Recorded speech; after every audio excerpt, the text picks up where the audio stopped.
श्री कृष्ण कहते हैं दोस्तों, आज हम जिस ज्ञान की ओर देख रहे हैं वह कोई साधारण उपदेश नहीं है, बल्कि स्वयं जीवन जीने की कला है।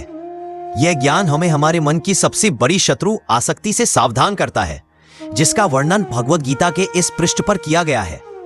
जब मनुष्य इंद्रियों के विषयों का चिंतन करता है, हमारे जीवन की शुरुआत यही से होती है। हम निरंतर सोचते हैं, मुझे क्या मिलेगा, मुझे क्या देखना चाहिए, मुझे क्या खाना चाहिए।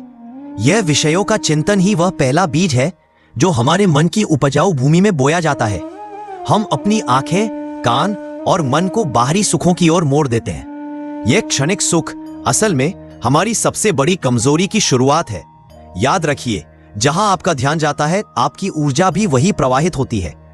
तो उन विषयों में उसकी आसक्ति हो जाती है। लगातार चिंतन से आसक्ति पैदा होती है। हम किसी व्यक्ति, वस्तु या विचार से चिपक जाते हैं। हम सोचने लगते हैं, इसके बिना मैं खुश नहीं रह सकता, या यह सफलता मेरी पहचान है। यह आसक्ति एक मीठा जहर है जो हमें बंधन में डाल देता है। सफलता को गले लगाएं, लेकिन उसे अपनी पहचान न बनाएं। कर्म करें पर आसक्त न हो। जब आसक्ति मजबूत होती है तो वह एक प्रचंड कामना का रूप ले लेती है। यह कामना हमें बेचैन कर देती है।